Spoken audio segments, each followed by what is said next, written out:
in the upstairs kitchen because I have my office in the basement. Perfect. All right, gang. Kevin here, Life22, and today we are interviewing with Tim Sherlock. He's running for school board in 2025. And when's your race is coming up here, right? May 26th? May 20th. Yep, and it's all day long at the Music Street at the Mill. You got real soft there on me, Tim. So yes, May 20th. I believe that's the date. At the Olean Middle School in the Music Suite is when. Okay. What's So this is all right. I remember running for school board, right? So it's a low turnout race, so it's trying to drive numbers up. Yeah, absolutely. I mean, historically, school board does not poll the same amount of voters coming out as you would see for president or Congress. And that's sad. It's still a very important position. It's a very important vote, especially in local communities. So yeah, I would definitely like to see more people come out and have their voice heard in that election. So, right, like obviously the general election is going to be busy in November. You get a poor turnout for primaries typically, like when we're going into, like, we have a mayoral race this year, so the primaries would probably show a higher turnout than they would in a normal year, but like you're still, the primaries are significantly lower. They're harder races to win because they're a primary, and a school board race is very similar to that.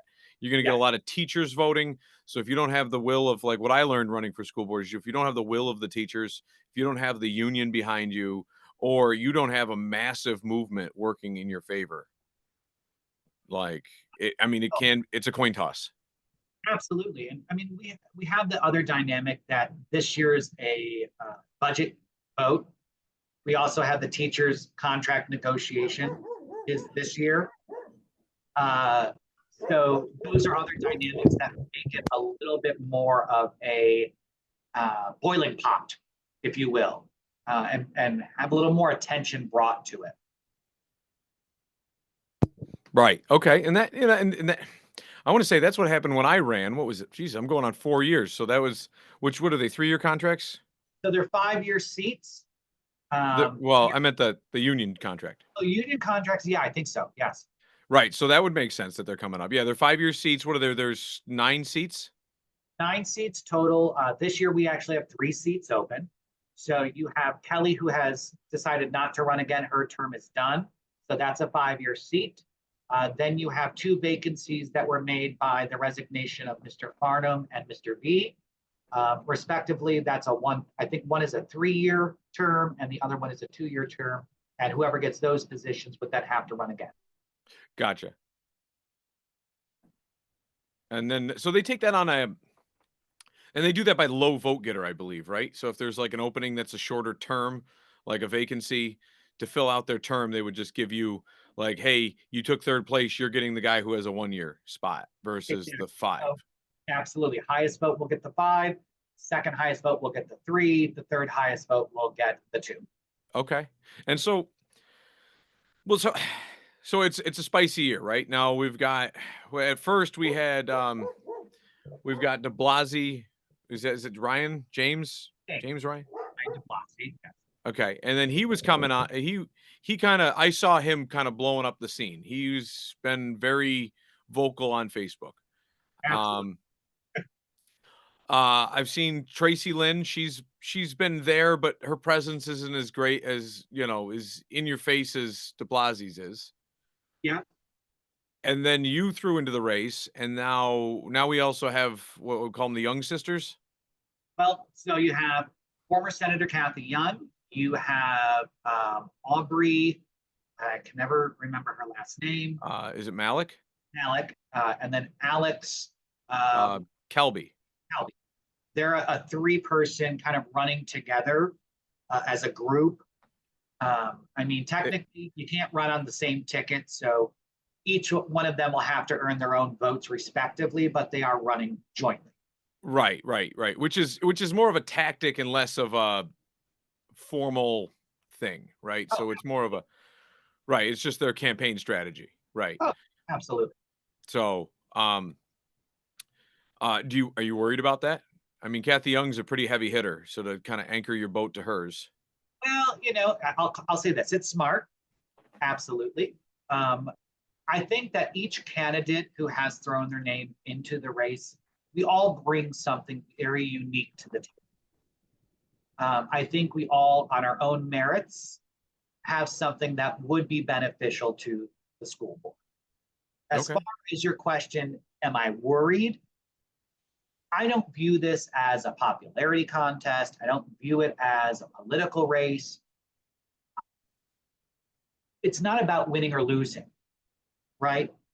For me, whomever is elected to that position, as long as they are there for the right reasons, with the district's best interests at heart, then it's really about the children winning. There are no losers. Right. And so that for me is Kathy brings a great wealth of legal information, a great wealth of internal workings into politics and policy writing. Her assets are strong and they're needed, so, I'm actually more than anything, I'm kind of invigorated, excited, and happy to be running alongside of her. Right. Because yeah, I mean, and that's part of it too. Because even after, because you've run before, I have. and I mean, even with losing previous races, like you're still in it, you're still trying to run, and like you haven't like fallen off the scene. You get a lot of people that are like, I'm going to run for alderman, and then you just never hear from them again. Right. Absolutely. I'll say that that's one thing that, and I'm glad you pointed that out. And I tell people this when I'm talking to them. Since I ran, I didn't disappear. I didn't say, oh, well, I didn't win. I'm done. I still stayed invested. I'm still at the board meetings. I'm still talking with board members, superintendent, admins, teachers. I am in the buildings. I'm asking questions. I'm learning as much as I can. I'm trying to figure out, even as a community member, I have a voice, I have ideas, and I can still be valuable. And everybody actually in our community needs to understand that we're all stakeholders. I didn't disappear.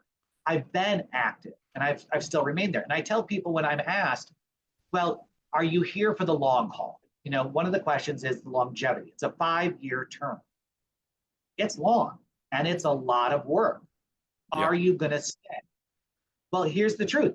I jokingly say I have a life sentence to Olean. I'm a homeowner. I'm not selling my house. I have children who have yet to graduate. I have Right. no desire to move. I'm here for life. This is my community. And so, yeah, I'm invested. I'm here for the long haul.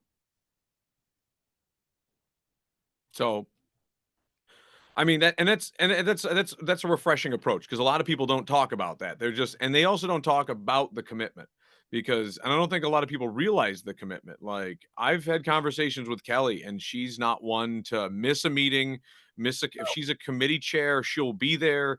She'll be there for the entire duration. She's never unless like her kid is on fire. She is not like we got to go. As Oh, I've served with some political people that are like this meeting is supposed to be 30 minutes. It's like meetings aren't supposed to be 30 minutes. Meetings are as long as meetings need to be. oh, absolutely. Last night, that meeting ran well past 10 o'clock. Right. Okay. Kelly was a workhorse. I love Kelly in the position on the school board. And you're correct. She was at every committee meeting, every board meeting, Right. every special meeting. She never missed anything. She was dedicated. And when you look at that, let's break it down. You've got all the committees that you have to go to. Those happen on the off weeks that you don't have the meeting. And sometimes it's the same week as the general body meeting. Right. Last night's meeting was over 3 hours. So you already have, it turns out to working a full-time job because there Right. are also trainings that you have to go to. You have to learn what the rules are and the laws and that you have to govern. So there's a lot that goes into that. So it's a full-time job and I commend her. It is not easy. And Right. we've seen that. Let's be honest, in some of our past board members, you get on the board and then you never see them at a meeting. You never Right. see them at the committee meetings. And then I have to question, why did you even run in the first place? Right, because they thought they were going to make some great grand change, right? Oh, absolutely. There was We some all do. idea or a threat that they thought that they saw, that happened in the last few years. Yep.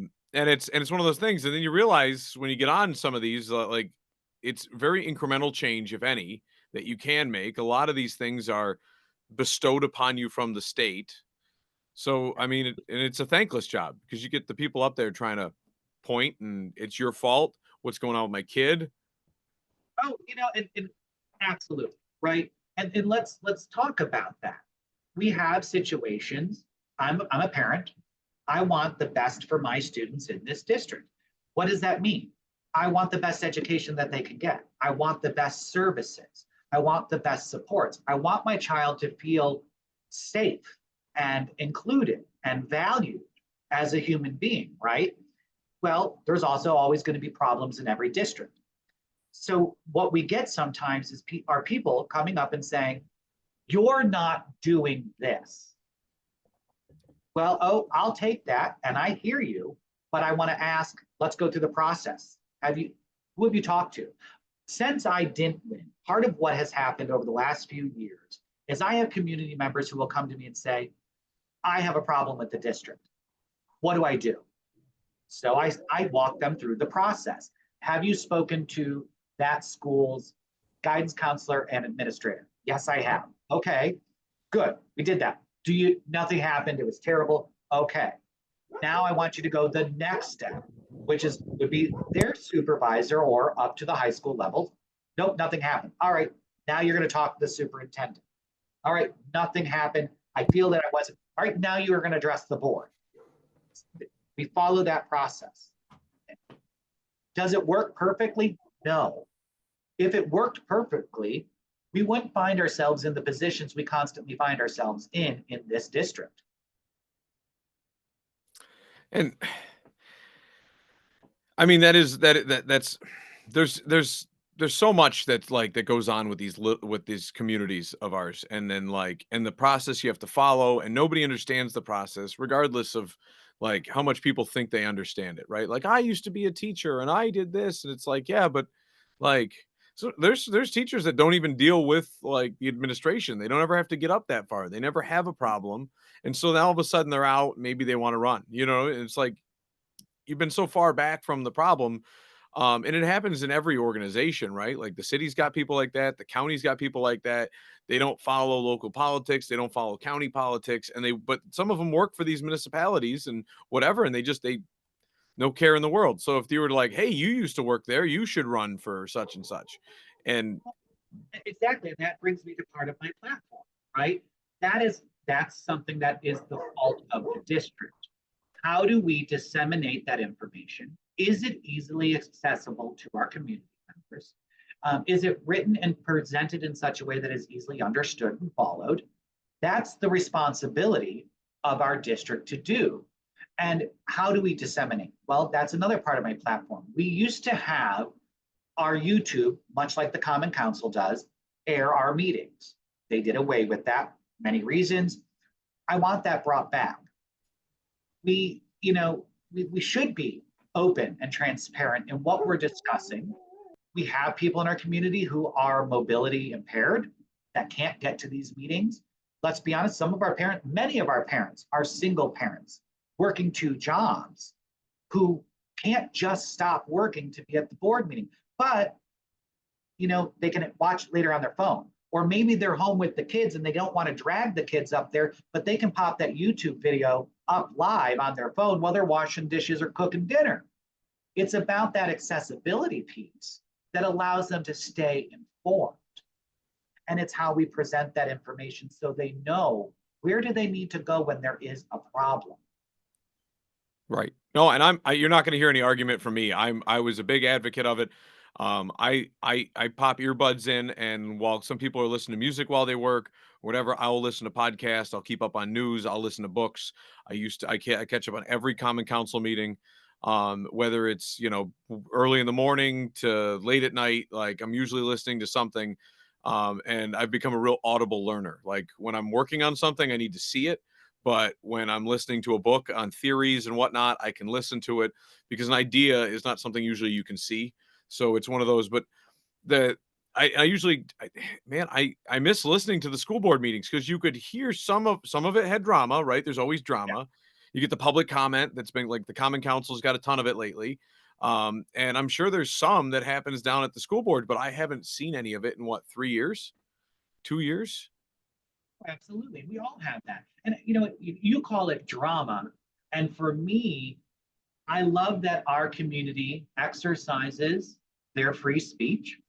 I love that our community is passionate and will raise alarm around concerns. Um, Sometimes, though, what I think we miss in that is there must be given the opportunity to take a step back from the noise and then find out what the real issue is.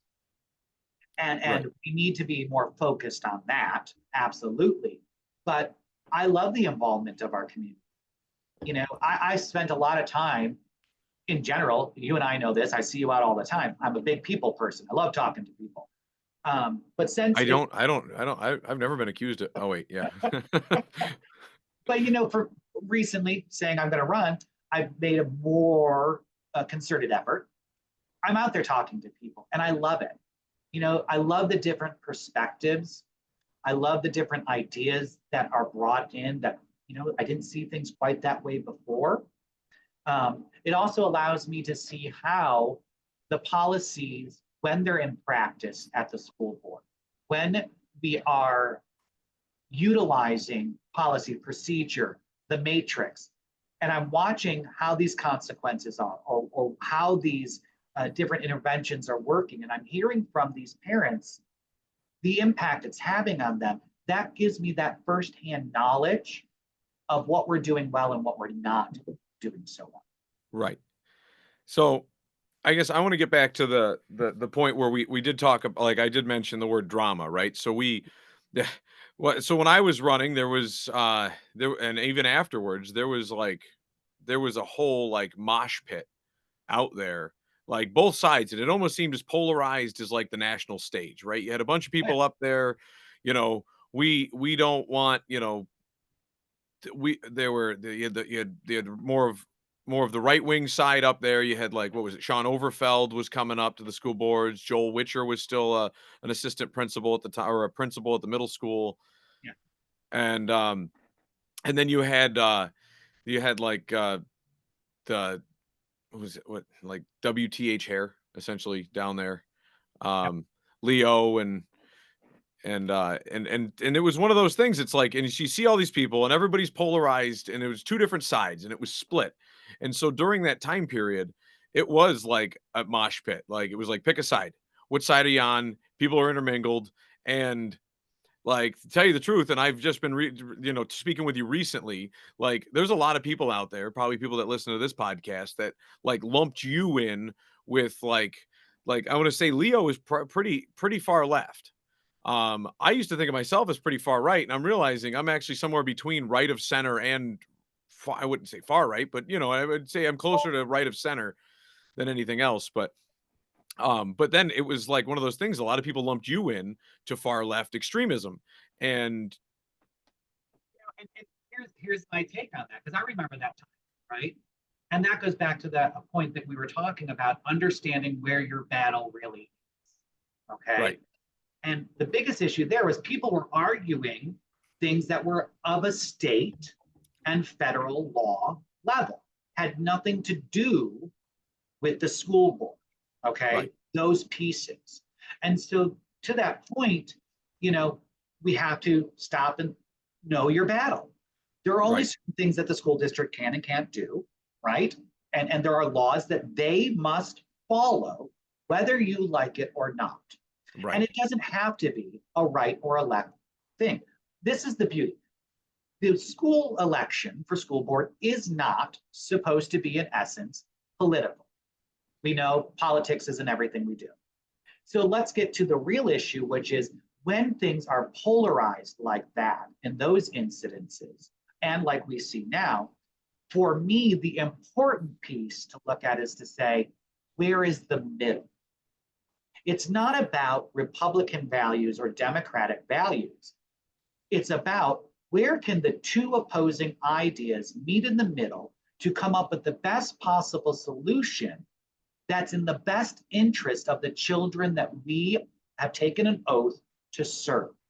Sure. That must always be the main objective and goal for any person running for the school board. If that makes Right. sense. Sure. No, that makes sense. When you're going into negotiation, any negotiation, right? The goal is not I get everything that I want and you get nothing, or vice versa, right? The goal in a negotiation should be that everybody walks away happy. We came up with something. You might not have won every little item on your to-do list, but you walk away satisfied that you didn't get shafted, Yep. and vice versa, and everybody walks away happy, and that's a good negotiation. That's a good compromise. That's just the rule of, and you get these too many people that are like, it's my way or the highway, and it's me, me, me, me, me. And the problem is, if you went into a business scenario like that, guess what? You wouldn't be in business very long, because most of those people are like, this guy came to my house and he said me, me, me, me, me, and he wasn't here for me, the customer. And you know what I mean? Like, everybody feels like nobody got value in that, except for the guy who, you know, Exactly. And that goes back to the purpose. I'm losing you again, Tim. Oh, sorry. Let me come closer. That's right. Better? Yeah. Okay. So that comes back to those fundamental purposes of the board, right? What's the board supposed to do? Well, they draft and create the policy that's going to be implemented that will then shape and form our rules, regulations, and procedures in the district. They are to hire and fire the superintendent as it pertains to their contract and things like that. Also, the contractual pieces of negotiations, okay? And approving the budget, looking at our fiscal responsibility as a district. That's, in a nutshell, very watered down, what our board's supposed to do. There's still those elements, though, of checks and balances, as you would see even at the governmental level. Sure. And so you have that. There's a constant negotiation in everything you do when you're a policymaker. Okay. Right. So that's, in essence, the board, a policymaker. Nobody's ever going to be fully happy. Nobody's ever going to walk away with a warm feeling saying, well, that went really well. No, it's about looking at, did the work we do and the conversations that we've had, did that come to a place that we all feel really serves the greater good of the student? And that's the important piece, right? We have a board right now, I'm going to be honest, that's fractured. We have issues in our district. We have issues that I think we can do better with fiscal responsibility, right? I think we can do better with looking at that policy implementation on how it keeps our students safe, how it keeps our families safe, how those state laws integrate into our district and what those implications of those state laws have, and how then we shape ourselves around it. We have a group of population that we're responsible for, and that's our students. On top of that, yes, it's our teachers, it's our support staff, it's our one-on-one aides, our cleaners, all of it, absolutely. But at the bottom line, I like to say, the joke, you hear people say, we serve at the pleasure of the president. I serve at the pleasure of the students. That's not the reality of it, but that's how I feel. Right. And so we have some issues. And for me to run for the school board, I have no hidden agenda. There's nothing that I want to see happen secretly behind the walls. It's not. It's very simple. No litter boxes in the men's room, or I can promise you that will never happen. right. There's a lot of rumors that it is happening, and I always have to dispel them. Like, there's so many people that just see clickbait on the internet. Listen, I like a good joke every now and then too, as well. But no, that'll never happen. But there are things we have to do better. Right. There are things that's why I decide to step up. I believe in Olean. I believe in Olean community, right? It's not just about Olean Huskies. Now, I tell people who aren't from Olean, you will never understand Olean culture until you come to Olean. Olean pride, it's kind of like Bill's Mafia, all right? Right. It is a being unto itself. Right. It's a big to ball be. of kind of lunacy sometimes. It's Well, it is, and so is Bill's Mafia, right. but it's our love of our community, right? So why is it so important for the school board? Why is it so important the work we do in the district? Well, let's look at the makeup of our community. We're not made up of people moving from the outside in. We're generational. Right. Our students stay here, or they leave, in my case, and come back because it's home. Right. Oleanders are here generationally. So when we're investing in our students, in their education, in their upbringing, making them great human beings that we want them to be, we're investing in our future doctors. We're investing in our future street workers. We're investing in our future aldermen, our future mayor, our future teachers. What we grow here stays honestly here. And so the work we do is so vastly important at the school district because honestly, when you invest in our students, you invest in our community. That's why I decided to run. I'm a lifer. I love my community. There are things that I believe I can bring to the table that need to be changed. You know, I don't agree with everything. I hope that's not a shock to anybody. I mean, listen, I'm a pretty outspoken person. No, you wouldn't say. One set. I mean, there are some real issues and we've got some major work to do in this district. We really, really do. I'm not trying to tote my horn here, but like it's things like this. It's people like being transparent, stating their purpose, like, and then also like we're not on the same side of the spectrum, right? Like Yep. I'm more right leaning, you're more left leaning, but we're coming together and we're having a conversation and like kind of burying the hatchet, you know what I mean? And like saying, hey, listen, we're just people having a conversation, talking about what we can do to help the community, whatever, and you know, and getting the word out there that these conversations are happening. Absolutely. And that needs to happen, right? Right. And I tell people, hey, you see that I'm running, stop me on the street, talk to me. You got Right. questions? Message me, email me. I don't care. You know, I love to talk about Olean and I love to talk about the ideas because I do love it here. And not everybody's going to like what I have to say. I'm okay with that. You know, but I will tell people this. When I talk to you, you will always know where I stand. There's Right. nothing fake about it. I will be blunt, direct, and honest. I don't sugarcoat things. It may hurt some people's feelings, but at the end of the day, at least I have integrity and character. And I respect the people I'm talking to enough to be honest and direct. Right. These are their children. This is our community. These are our friends, our colleagues. You know, people are getting mad and they'll say things. Why is there such a cone of secrecy? Why do we not talk about things? I wish I had the answer. My philosophy is this. If we are following the law, following the rules, following and the procedures, right? We're doing everything that we're supposed to on the up and up. There's nothing to hide. So there should be no fear of having it out in the community. Right. That part has never made sense to me. You know, I get the political spin on things that happens. I'm not here for that. I'm not. I want factual conversations. I want us to look as a community and say, this is the problem I see. Okay, I see that problem too. We need to fix it. I agree, we need to fix it. What can we do together to fix it? All right, let's talk about it. It's that third part, we're not doing well. We're good at Right. figuring out the problems. We're good at saying fire, Right. but we're not good at working together to eliminate that fire. That's another thing that I would like to see changed. Yeah, people definitely don't want to talk about a lot of like or maybe they don't have the ideas, but they want to gripe about it. I mean, that's essentially what Facebook is.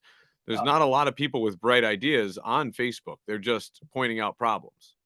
But I love the fact that they want to be involved, right? That's true. That's the beauty of it. That's the positive of it. And so it's giving them an outlet and giving them an avenue that perhaps they didn't feel comfortable with in person. And so that still means something to Sure. me, you know, and I take that very seriously to say, okay, I may not agree with their approach, but they have something of value to say. And you and The I talked about that before, right? I told you, I don't always agree with your approach, but I do hear what you have to say. And right, that's important. I right. don't There's agree with many people running now and their approach, but I want to hear what they have to say. there's a lot of people. So I've always, I don't know, that's I'm sure you're familiar with emotional intelligence. Absolutely. Like it was one of the base like evolutionary steps for mankind, right? Like y- Did you not read my profile in the paper? I do. Psychology is my jam, man. right, okay, right, perfect. So you but you have this more primitive thing and it's still the communication hub. So you have logical thinking in the two lobes and they're coming through and they're being funneled through this, I don't know, primitive structure and it's screwing with it. And so a lot of times people let their emotions kind of like twist the logic and the in it they go from this very emotional approach and that approach in and of itself is what makes a lot of people seem like Neanderthals on Facebook where like they just go like I just talk from the heart. It's like yeah, but you still have to think like talking from the heart it gets you so far. You can be passionate and still be intelligent, Right. right? That visceral emotional response that you're talking about, that knee-jerk reaction that comes from that kind of evolutionary standpoint. That's also where our fight and flight come from. When we respond to those extreme emotions, well, of course, it doesn't come from a logical place. It actually stops that frontal lobe of your brain from functioning, Right. and you just go gut response. I'm human, I do it too, right? Sure. I don't think any human in this world cannot say they haven't been in the car and somebody comes through a roundabout that didn't understand how it worked, almost sideswiped them, and a few expletives came out of their mouth. And listen, there was nothing intelligent that happened in that moment. We're Oh, humans. sure. Right. And we're from New York. So you got to think that anybody who's got genes that are somewhat related to this area, you get that New York driver mentality kind of built in under the hood. Absolutely. But here's where I step in because we see this now. A bunch of things circulating around in our community, around our mayoral running, around the aldermen's and council election, and in our school district. And we have a lot of people who are very emotional, and Sure. rightfully so. And for me, I'm looking at those emotional responses. They're extreme, Right. right? We know that because it's coming from a hurt place. It's coming from a place of fear. It's coming from a place of not having understanding. It's very important how we as a district, you know, approach that, respond to that. You cannot, and I will never diminish a person's feelings in those moments. They're humans, they're real. It's a matter of understanding the place in which it comes from. And that goes back to that point. We lack the fundamental ability to have clear, honest conversation. Sure. And that's not just at the district level. Let's be clear. Let's be honest. It happens in our community. You've seen it at the Common Council level. We see it. You see it everywhere. Right. And so, you know, I hope to be the person on the board if I'm elected that says, "Whoa, can we take a step back a minute and like, can we recalibrate? Can we come back and find the middle? Let's have this conversation. Let's take a step back." Right. Even if I'm not, I'm still that person, right? That's still my approach. I don't want to jump and say something out of hurt or anger because it's not productive. I want to value each voice at the table and I want us to find a common ground. Uh, you know, trying to figure out how to word this, but I'll just say it honestly. We lack communication skills. And since COVID, we've seen them dwindle Sure. drastically. Sure. And it's not going to be any better for the next upcoming generation who had to live with that. Exactly. And so we have to take that in consideration and looking at What are we going to do as our district? I hear people saying, I want to go back. We need to bring back the old Olean. I want to go back to, we need to rebuild how we used to be. Okay, I get that, but I also don't agree with that. Like if we went back in time, we wouldn't have the same technologies and we wouldn't have all the cool advancements that we have to bring foreign classrooms into the classroom via the telelinks and stuff. But I get the sentiment of what they mean is we want to go back to that sense of pride. Sure. We want to go back to that sense of inclusion, that sense of homogeneity where we're all one unit. Now I want to go back there too, right? I want to go back to where all the Huskies are pulling that sleigh. Sure. That's it. It comes back to the let's find out exactly what we're talking about. We have a lot of noise going on right now. And people, you'll see it in the papers, you'll see it. And I hear people saying to me, our district's on fire. Our district's a hot mess. That building over there is a hot mess. Our children aren't safe. I don't disagree. Absolutely. But the next step is, let's talk about, can you give me the specifics? Right. Pinpoint it. Because once we can pinpoint the problem, we can start to address the problem. No, say they don't. So things like our children aren't safe. Like, are they less safe than they were, 2 years ago, 10 years ago, 100 years ago? Well, I don't know. It's a loaded question, right? And I get it. It's a rhetorical question. I get it. Right, but like a lot of people say our kids aren't safe, and it's like, or people are dying of. For me, is define the safety issue. Right. What are you defining as safe? Sure. Right. I'm not going to disagree. Do we have safety concerns in our district?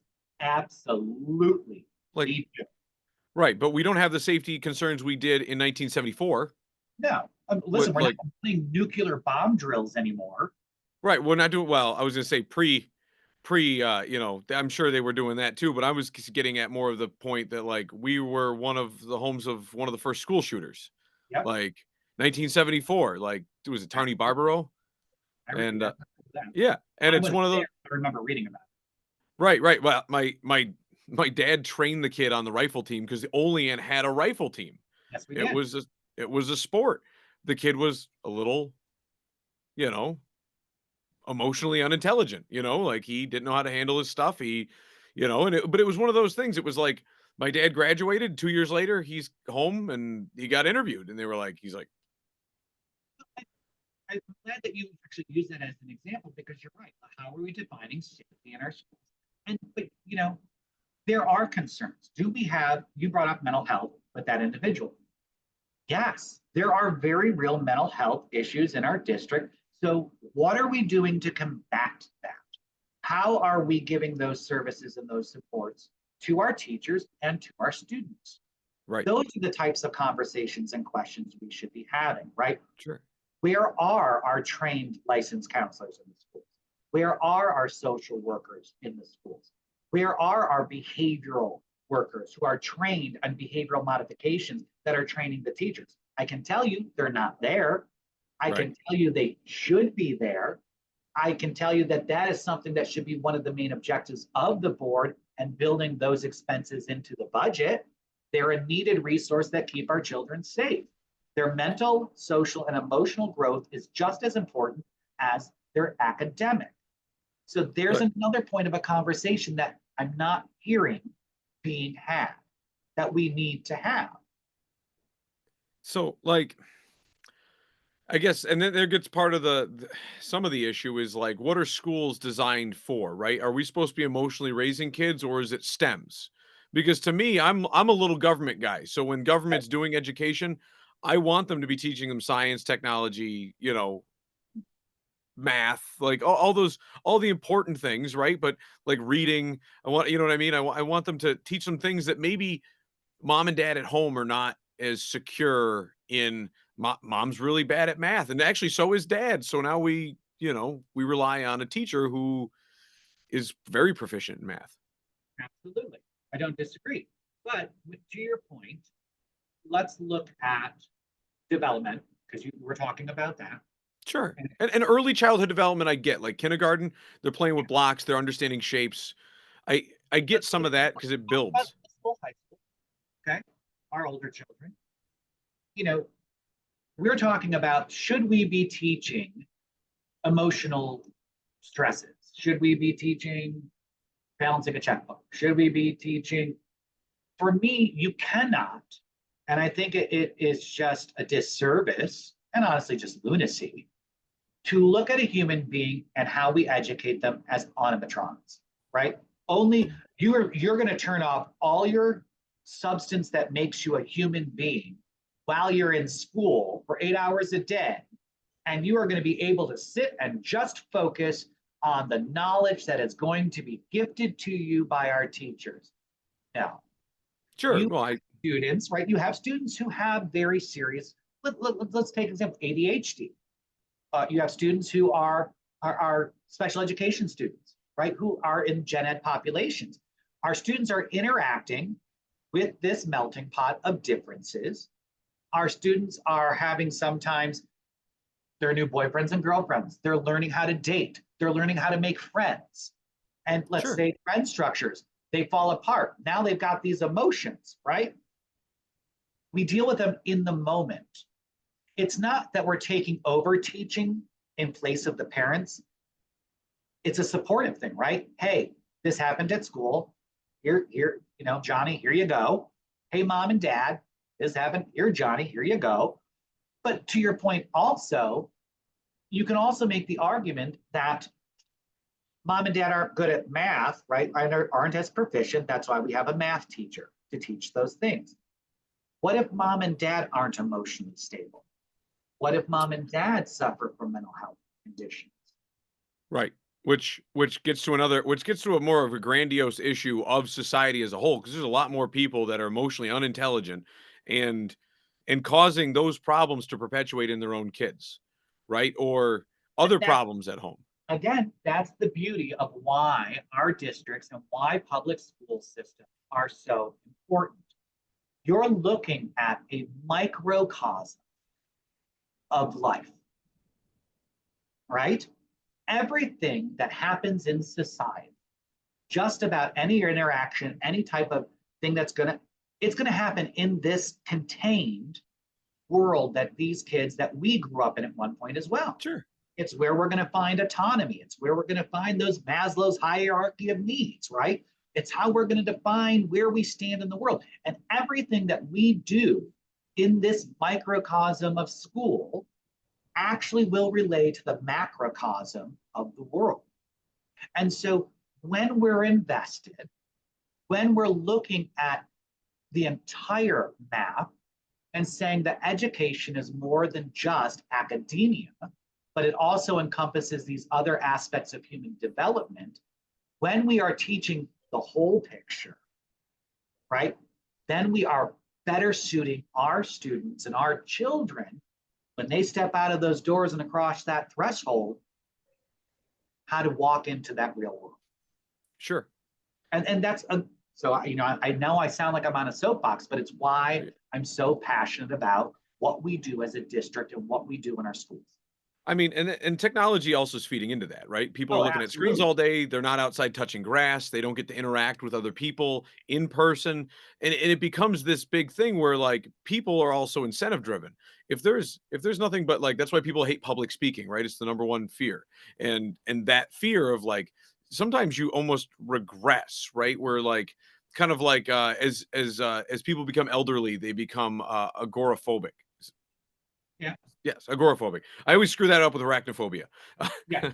So One is spiders, one is wide open spaces. So right, right. So eventually, like when my dad was like getting older, he didn't want to leave the house because Walmart was terrible. It's Walmart's a madhouse. And that little thing of Walmart, eventually he could only go to Park and Shop or Country Fair. And Country Fair became too stressful. And so eventually you regress and because social interactions for a lot of people can become negatively associated. And so you start working backwards. And so the more time you can devote to a screen and get your dopamine hits from that, the less social you may become. I mean, I guess I agree with you on that. I mean, for me, looking at how technology is implemented and plays and works within our school districts and how we educate our children. You know, that's kind of outside the purview of the school board, you I'm know? not, yeah, I'm also not trying to say, I'm not poo-pooing No, technology. no, not at I'm all. just saying that it's something we should be cognizant of. And that's the beauty of having these open conversations. That's the beauty of, you know, having roundtables, having a diverse, uh, board of education or common council. It's why I like that in essence, it's not political, the school board, right? It's not, well, you have to have this many Republicans and this many Democrats and this many, and it's supposed to be a coming together of the minds, Right. right? And I love that. But there's a lot of people out there. They don't want to have those conversations because their mind doesn't go to a peaceful conversation like you and I are having. Their minds go to like Valhalla Rising. You know what I Yeah. mean? Where you just get dropped on another island where people want to smash your skull in. And I think Well, that's how a lot of people interpret conversations. absolutely, because we have this weird notion it's about right or wrong, Right. right? It's a power differential. When we set up a conversation, a debate, or sharing of ideas on the premise that one person is right and the other person is wrong, you've already lost the conversation. Right. You've already lost the ability to have the conversation because you have set up a power archetype that is going to place one person above the other. Sure. It will never happen. So that's that point again to say there is no right or wrong. Okay? It's a sharing of ideas. Once we get to a point where we can look at policies, procedures, behaviors, we can define right or wrong. Sure. Right. Like we got to draw the line in this. We can draw the line in the sand on certain things, but we have to draw a line in stone on something. But we have to be able to have those conversations. Right.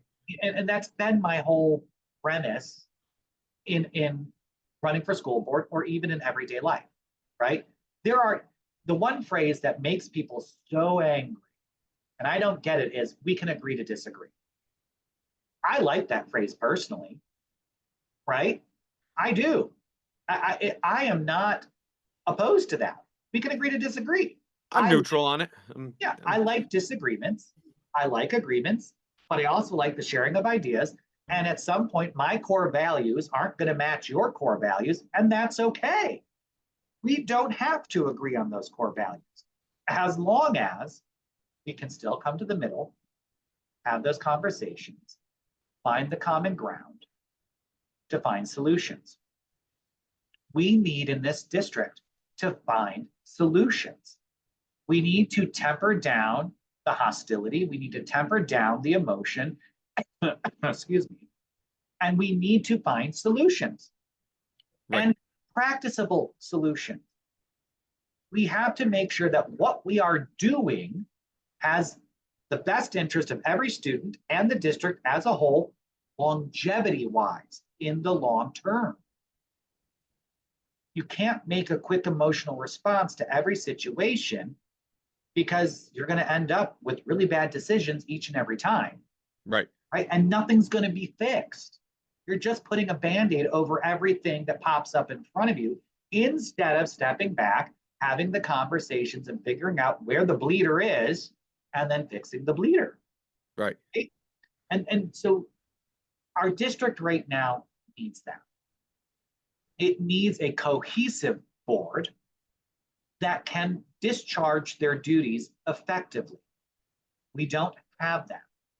And I said it at the meeting last night, if the board cannot have the conversations that they are required to have and cannot come to an agreement to formulate the policies that govern and dictate our district, you have no rules. If you have no rules, you have complete anarchy, right? We're seeing the start of that. The other piece is those rules must be something that are applicable, that start at elementary, can be adapted to make sense for children of that age group, right? And that will grow with them. And there's a continuity that happens in middle school and high school, right? It's followed them all the way up. So they've lived with it, it's shaped them. And now that we get to the point at high school where they've been doing it long enough, they understand, right? Sure. And it allows for uniformity. It allows for there to be very little gray area. And it allows for all of our parents then to be informed and know what's going on.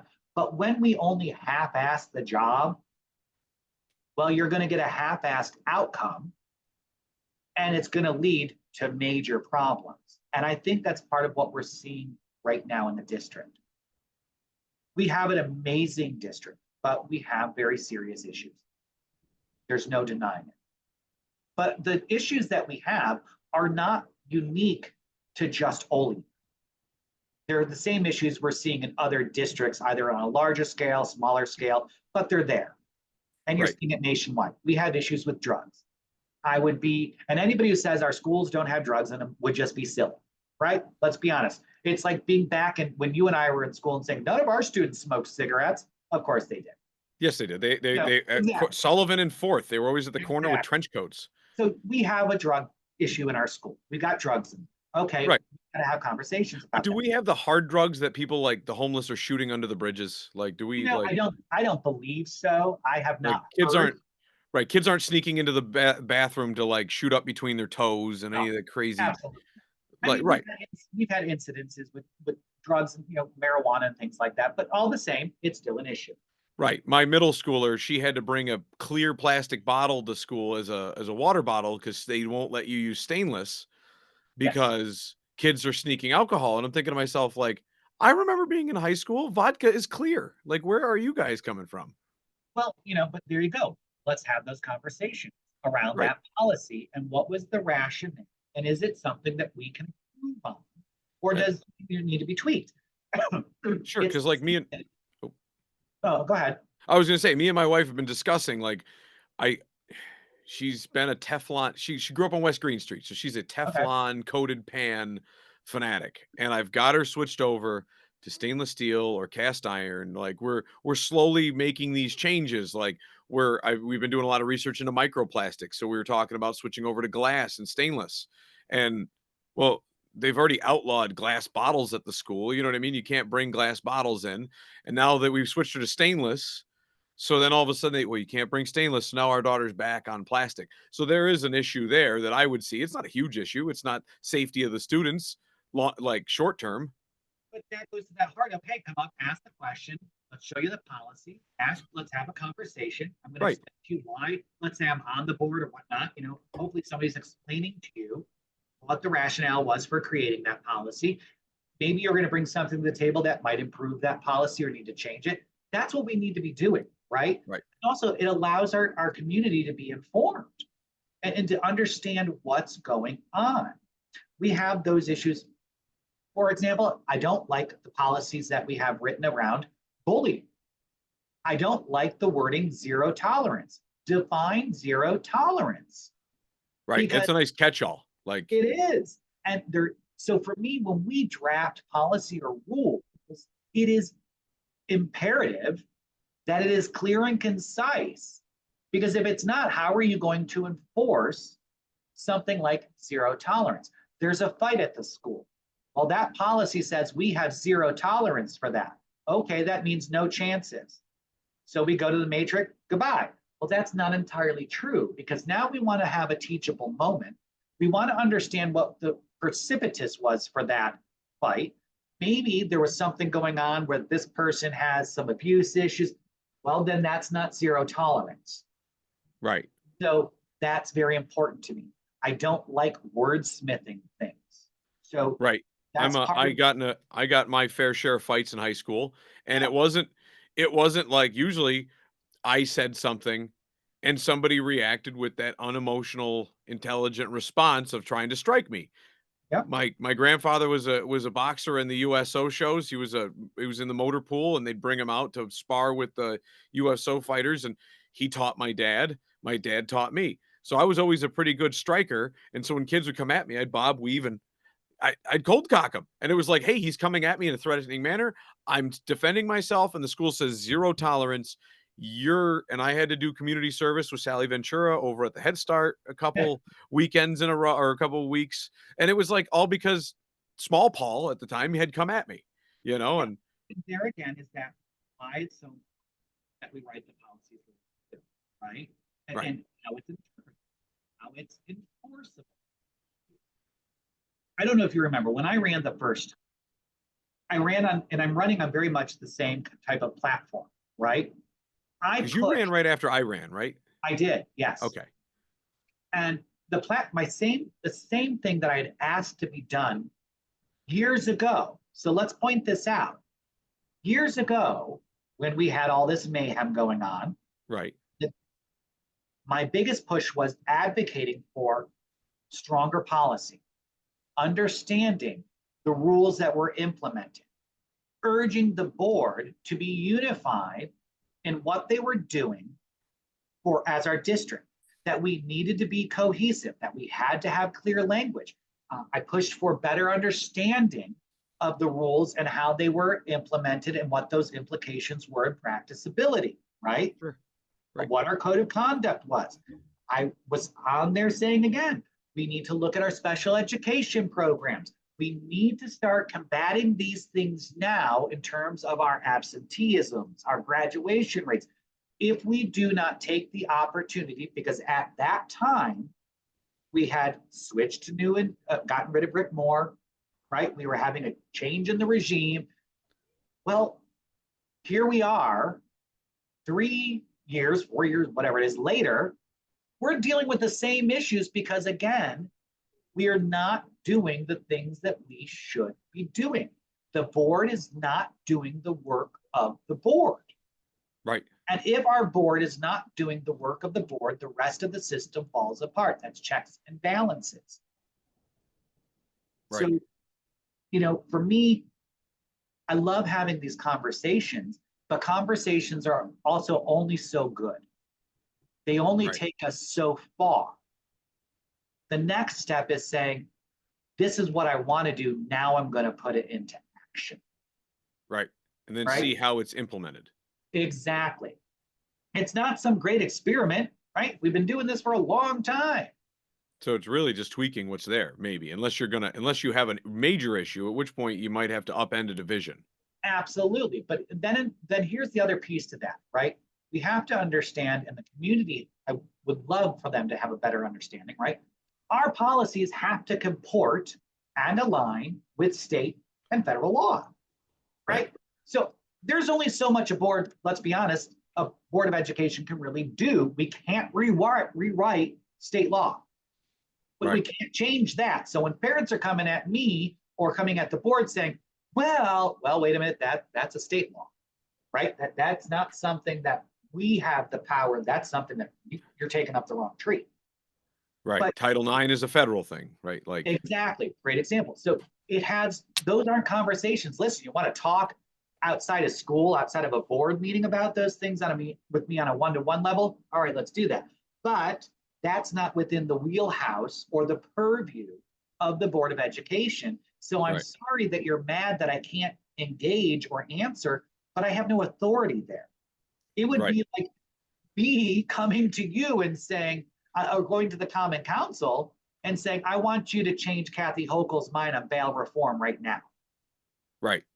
You can't. I know. And there's tons of people at local level from the boots on the ground that have to live those policies all the way up to the local common councils with unfunded mandates, all that stuff. You know, and so for me, I hear what people are saying. I hear the heartfelt cries of the things that are happening in our district. I hear you, and I'm with you, and I agree with you. But I can't just round and rally and jump on the bed of the truck that's driving by and say, okay, part of being on the board or on the Common Council when you know this, it's taking a step back and looking at the bigger picture and prioritizing. It's the same thing as if you went into an ER. People get mad. That ER doctor has a team of nurses. Those nurses triage. We have to take the most immediate problem and take care of it and work around what we have to get to the bigger picture. It's the same with the Common Council. It's the same with the Board of Education. I hear what you're saying, But I've got to step back and I've got to look at all the problems we have and which impacts which, and what's the best solution for the longevity of the district. And people, then you could say, well, oh, you're pro-district, you're pro-admin. No, I'm not. When I say pro-district, that means students, right? When I'm looking at budgeting, we have our budget hearings. I'm looking at that budget as a community member saying, okay, how is everything broken down? How is it going to spend? What's our tax base look like? Do we have an ever shrinking population, which means an ever shrinking, decreasing tax base? Okay, well, that's not a revenue I can count on. So now I've got to look at getting more money from the state and more money from the government. Okay, well, what if those ponds run dry? Okay, do I have enough in my budget that warrants spending that much money to serve this many teachers or this many principals when I only have this many kids? Well, that's not logical. That's fiscally irresponsible. Then I have to look at, we have issues administratively. Okay, what does it mean to take on those decisions and change administrators? Or do we have, and can we by law, right? It's not as easy as you think. Then I'm looking at, we have fighting issues. We have behavioral issues. We have an entire special education program that has been completely neglected in our district for over a decade. We just got our report back on that one. The report was not good. We are not doing well in servicing our children with special needs. That's deplorable. There's another issue we need to look at, right? I love that we're passionate about our schools, but we have to really have a conversation and look at what can be done logically, rationally, and effectively that will maintain our district's ability to give education to our students.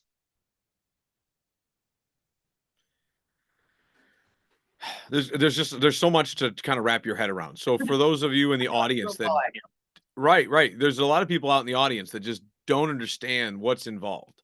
And I know that, like, clearly you've shown a track record of being involved in even not being a member of the board. So Absolutely. I don't think there's any question that, like, if there was an election and you won, that you'd be at every meeting. Oh, you would be every committee meeting.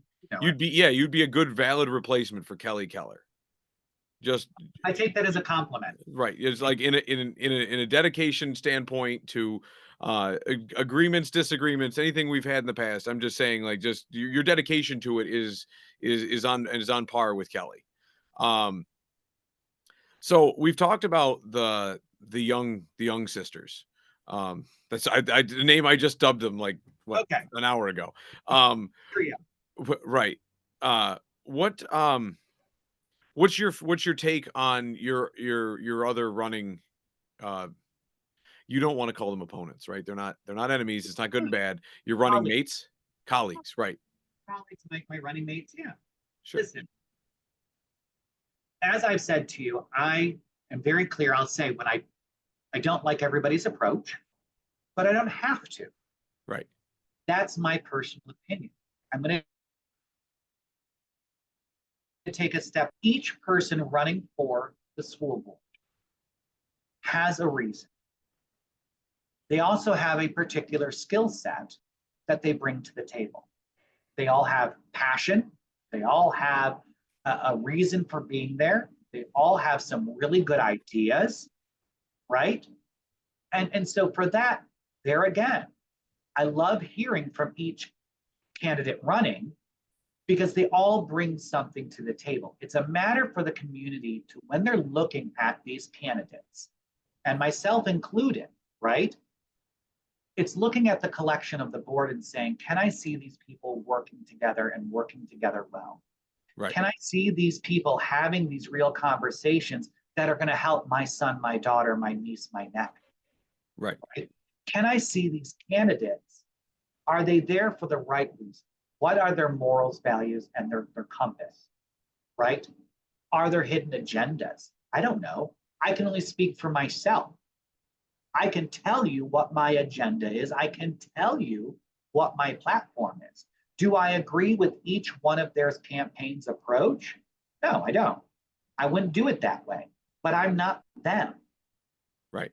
I can only lead my campaign with what aligns with my core values that I believe projects decorum, integrity, character, compassion, honesty, transparency.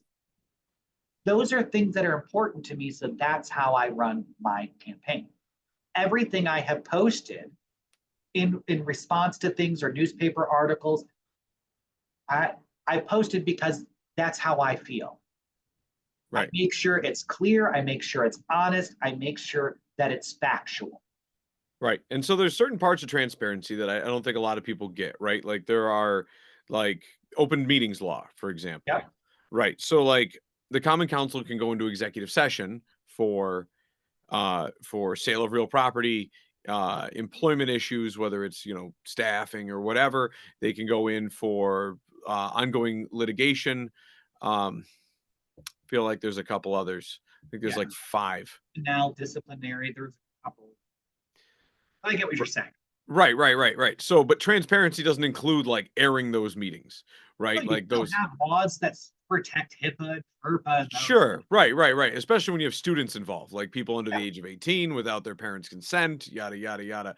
So, like, and I know that there's been some like some other candidates that have been like kind of trying to broach that. And there have been past school board members that have maybe been feeding into some of these people on Facebook on stuff like that. And like when you say transparency, you're not referring to just airing everyone's dirty laundry. Oh, Just to clarify, I don't think anybody no, thinks that. no, absolutely. Transparency to me, right? So I believe that's why I want the YouTube videos back, right? I want Right, everything streamlined out there. So there can't be this misinformation or this guessing of what was said or guessing of what happened, right, right? Like I said before, if we are being honest, if we are following the rules and the laws, there's nothing that should be hidden from the community outside of those caveats like you just discussed. right, There's no reason for it. And so for me, I know and you can't have different rules about public comment and commenting back with the public. There are certain things they'll tell you, you can't make a comment or you can't discuss this or it's in bad. I've told everybody, and again, this is my transparency, me being honest for me. I've told board members, you're really not going to like me on that board because some of those rules I'm probably not going to follow. And I know you're going to smirk at this because I kind of remember you kind of doing the same thing, right? And oh, I've done it in the past. I'm going to push back. And there are times that I don't agree and I believe that we should be telling the community something. I just might do it. And why is that? Okay, let's be clear about that. Why would I do it? Well, let's see. John Lewis said, sometimes you got to get into good trouble. Sometimes Right. rules need to be broken. We're looking at the situation at hand.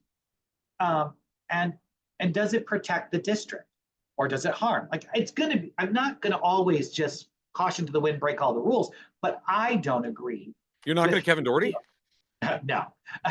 But I don't agree with how little is communicated at times, though I understand why. Sure. certain things- They've got their, it's almost like there's a little lawyer on every shoulder in the room. Exactly. And listen, I'm not always going to share everything about my life with every other human being that I meet on the street, right? Let's be honest. You don't need to know. But it is part of that need to know. There have been some things that have happened in our district that I'm sitting here going, well, why didn't you just say that? Right. Like that, you made it You far made worse. you made it so ambiguous that people are kind of Exactly. guessing what the answer is. And that's what I mean by transparency, right? Like just be straightforward, just be honest. Right. Don't be ambiguous. I don't like wordsmithing. I don't like canned speeches. I don't like crafting. I mean, I'm a writer, so yes, I do like those things, but it's, time and place and purpose, right? Right. And so I do hear our other candidates talking about the transparency. And I think we all agree on what we mean by that. And it's how we disseminate information to our community and to our public. How Right. are we reaching? So like I had a busy day today between like life and everything else. But I happened to catch Facebook earlier and I saw this whole stream about like Officer Kurt. And I wasn't at the meeting last night. I wasn't there for 3 hours. So, um, but I see all these posts and then I saw you put up a correction. So I guess I have no idea what the entire situation was about. Um, I know Kurt. He used to be a tenant of a client of mine, and I just happen to know him from helping the kids cross to school. So I had to fix a sink for him, and he was super nice, and you know, so That piece, right? Goes back to that why I say it's so important that we take a step back, like we were just talking, from that reactionary emotion, visceral response. right. Putting a picture of him hugging a child. Well, Right. because let's listen. I don't know RS, what happened, so I didn't. I don't have all the details fully because Right. I know there was a new correction published in the paper, but I've been talking with you. But let's go to the point here. Our SROs, our SPOs, there are two different ones.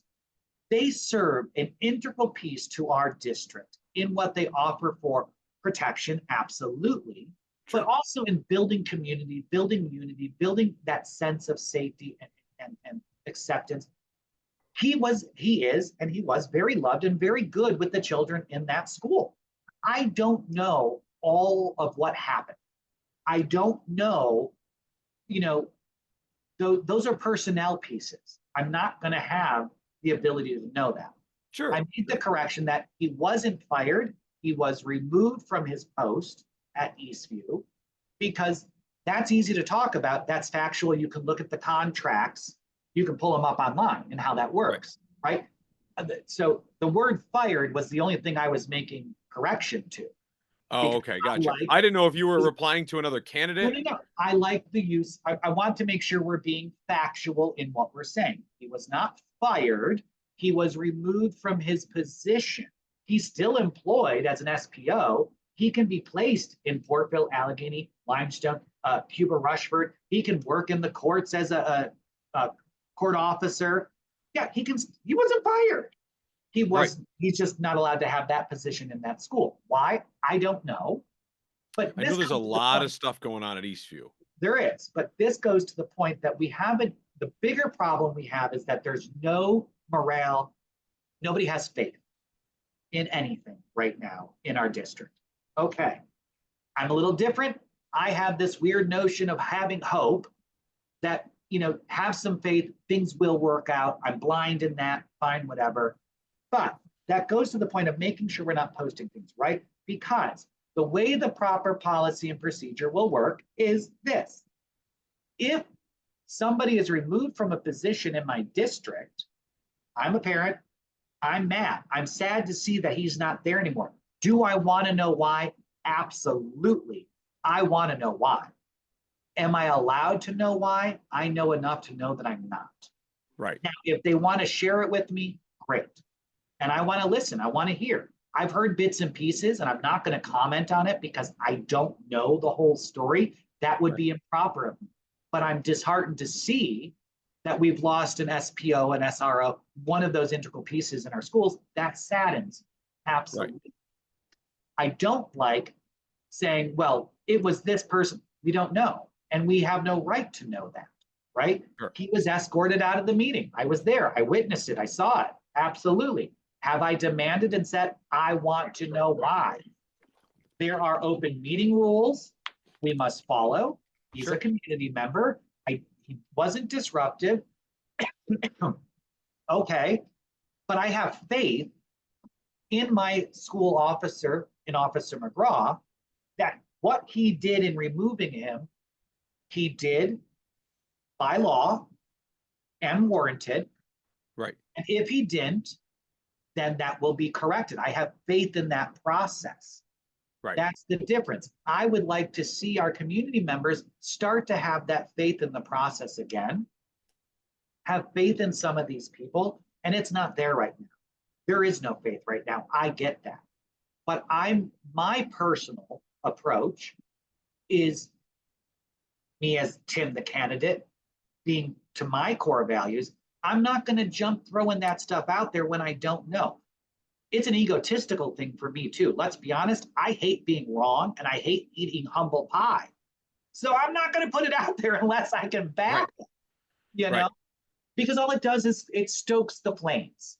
It's Right. like chumming the water for sharks. So, you know, it's all over Facebook. I do know the correction I made was really just about wording. He was not fired. That Gotcha. power does not rest with the district. The superintendent or the board or principal cannot fire an SPO SRO. Can he be not allowed to be placed in a building? Yes, that is Right. what happened. Because as far as my understanding from my time on the council, that the SROs are placed per the police department because they're the ones that have the magisterial power through Bingo. the enforcement arm of the law, not the Department of Education. So they contract with the local municipality to supply them with SRRs and SBOs. Yeah, and that So, comes from them. And their contracts are a little different between SROs and SPOs, and kind of how their employability and how they're paid is different through those contracts. But at the end of the day, you're correct. That manageability piece is at the discretion of the Olean Police Department, not within the district. right. And so for me, it was just being very clear on what we were saying. And listen, if I said he was removed and people are on there saying he was removed from Eastview, you're right, he was, and I'm equally as pissed. It saddens me. And I want to know more as to the rationale. I have some ideas. I've been told some things. I have some understandings, and I'll have those conversations, but I don't have the whole story. I do know that there was a statement put out this evening as to why he was escorted out of the meeting, as to that piece, whether he was fired or removed. I just haven't had an opportunity to read it, but I know that it's put in the paper. So I'll read that. I'm sure other people have already read it. I haven't yet because I'm talking to you. Right. What was the so yeah, so there's a lot of people out there that are just love to stir the pot too. So like I know the 14760 group is turning into a very Olean politics with stuff. Um like today I saw a post and it was by Paul Petruzzi and he shared an article from 2022 of Janelle Morris's hiring. Okay. And but then at the top, like that was the shared post, and above it, he said, "This revolving door of our superintendents has got to stop," or something along those lines. And my first instinct is this article is not about her being fired or leaving or resigning, but his comment made it sound like he knew more than he was letting on. And so here's my thing to that. I like stirring the pot. I like reading those comments because there are elements in there that might have some value, right? If it makes the person feel better to put that stuff out there, great. But more than anything, it sparks conversation, right? Right? Is she And leaving? That's what I was thinking when I read it, and I haven't heard. You'd think that there'd be a notice. I think that we would all know if she were leaving the district, right? Probably we would know before Paul Petruzzi would. I mean, a I Miami would hope defense so. lawyer, you know. I would hope so. But to the point is, what I like is it spurs conversation. And it's something that we need to have more of in our community and more of in our district is these conversations Sure. and have honest, open dialogue, and look at the facts that are being presented, understanding. I've heard, the idea that people are uneducated. Not for a second do I think anybody is uneducated, right? I think I myself am undereducated when it comes to understanding how Common Council works, right? Sure. I've just never been taught it. Right. And so my goal is for those who lack the knowledge of how the process works, I want them to be a part of it. I want every parent, listen, in a utopic world, I hope that everybody in this community, every mom, every dad, every grandma, every grandpa, every aunt, every uncle shows up at our board meetings, shows up at coffee with the super, shows up at these extracurricular activities, shows up at the forums, shows up at the code of conduct meetings, I would like to see every person in our community have a seat at the table and work together. That is a utopic idea that's never going to happen, right? Right. Right. But I would love to see that because that's how the best work happens. That's why it's important when we're voting, especially on this microcosmic level of school board.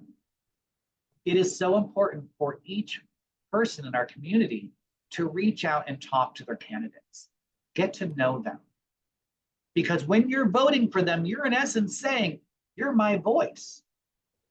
I'm trusting you to make the decisions that will govern how my child is treated and taught and the consequences and outcomes. I'm giving you this massive responsibility. Right. And so for me, I want to talk to all the candidates. I want all the parents to talk to all the candidates. I like what you're doing here by giving me an opportunity, virtually at least, to put it out there and say, get to know me. You know, I want to be your voice. And you know what? If somebody came up to me and said, you know, Tim, I don't like you. I don't want you to be my voice on that board. I respect that because we should all have the same opinion. Because if we have the same opinion, it's just a vacuum. Nothing changes. There's no progress. There's no new ideas. So if I don't align with you, There'd also be no problems either because everybody would be the same. Exactly. I don't know. I talk to myself quite often, and listen, I can make problems in my own head, and I like me. But you know, I'm okay with people not wanting to vote for me. That's the beauty of our democratic process. You know I probably sound hokey, but I love it. I love the democratic process. I love the ability that we have to vote. I love that, what it represents. I really love having had the opportunity to come on here and have some conversation with you and joke around a little bit and also kind of, say, hey, this is who I am. Right. And this is who I am on this show. This is who I am in the streets. This is who I am in the YMCA. I mean, and I know you can even attest to that. Right. You've seen me out. Like, this is me. I'm the same person. It's not performative. Sometimes you'll see with when you're looking at elections and candidates and people running, people are really good about saying what people want to hear. Sure, because they're shooting for the center. Exactly. I'm not. My thing is, I am not saying what I think people want to hear. I'm not here to win people over by some magic. No, I'm just being me. And in being me, I hope I win people over, but if I don't, I don't. Because at the end of the day, I'm still me. Take it or leave it. You're always going to know where I stand and where you stand with me.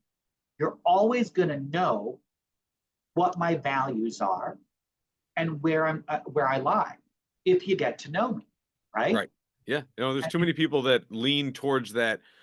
They make a concession to the mass, the big voting group in the middle, and they might lean one side or another or have like a favorite group, or that sometimes they just change hats amongst different groups that they sit in. So, and I think you can attest that I have never been one to lean to any side or push for the voting of the mass. I am just I'm outspoken. This is what it is, right? Right. I'm not going to change my values or change how I vote on something to appease anybody. What I will do on that board is you're going to see me, if voted on, I'm going to tell you where I stand on a policy. I'm going to tell you why I stand on that policy. And I'm going to tell you exactly why I voted yes or why I voted no. I am not going to be a board member that you see on there when they're like, motion, second, all in favor, all opposed. No, that's not me. When they say, is there any discussion? You probably can bet your ass I'm going to have discussion. Oh boy. I'm super excited to watch you drive meetings to 5-6 hours long instead of 3. But no, none past 8 o'clock. That'd be my only request because I'm old and I like to go to bed. Right. I think it would be humorous if you just started driving them and just people are just going, oh my God. And then you, was it Cory Booker? Cory most recent. Booker, I'll pull the 27-hour filibuster, but yeah. You should just pull one of those. Be like, this is my first meeting. I want to make it epic. I'm going to filibuster for 28.5 hours. Hours at a local level. Is Guinness Yes. anywhere? Guinness Book of World Records. Where are And you? then, the problem is you'd make it like 20 minutes and Dan McGraw would escort you out of the room. Probably. And Because- honestly, at 20 minutes, I hope he would. right. Gotta have faith in the process, Tim. That's right. You got to have faith in the process. All right. Anything else, my friend? No, I can't think of anything else. I've been asking people that watch the show, people that know me, just submit questions, and I don't get a ton of people that are just like, ask this person this, and I just don't get a ton of it. So we'll make another plea, and then they can also where can people find you? You got a Facebook? So my Facebook is Tim Sherlock. Um, Oh, one more time, Tim. all right. So mine is it's Tim Sherlock. It's a picture of me in a red hat, and then my background picture on Facebook. You can email me at t.r.sherlock2023@gmail.com, and message me. See me Okay. on Facebook, email me. I'm happy to answer any questions. I'm happy to meet up with anybody and have coffee. I've met with 4 people now just this week alone at Tim Hortons and other places who they reach out and say, hey, I'd like to talk to you. You want to go for coffee? Sure, I'll buy. Let's talk. Yeah. So when we do this audio podcast, we actually have when we do Transistor, they give a profile Okay. of the guests that are on the show, and it tells you what episodes you can find this guest in, and we can link all of your other stuff directly to that, so people Awesome. so they can check you out on Facebook. Some people have a website. Some people what they have I think gives me an option for X, Instagram, GitHub, Blue Sky. That's the new Twitter. That's the new one. Yeah. Yeah. So Social savvy person. I have Facebook and Instagram, but I have them linked so that I only have to post on Facebook and it automatically posts on Instagram. and vice versa. Yeah. Yeah, Right. and vice versa. And then I have just I just have my email address and that's it. Cool. All right. Yeah, I Simple. may even send you a screenshot just to collect some of that data here afterwards. But Yeah, not a all right, problem. guys. Well, I hope you enjoyed our interview with Tim here. Um, and I'm sure you're more than welcome to come back on the show. Check him out on Facebook. Check out this podcast, other things that you're doing. And then don't forget to get out and vote, folks. We have the election for school board is May 20th at the middle school music room. Music Suite. Yep, right when you walk to the front doors, it's right there on the right. They have it very well mapped out, so you'll know where to go. Gotcha. If you go down the wrong hallway, not Tim McGraw. What's the Dan McGraw is going to be waiting for you. Absolutely, he'll escort you out very nicely. Right. Very pleasantly.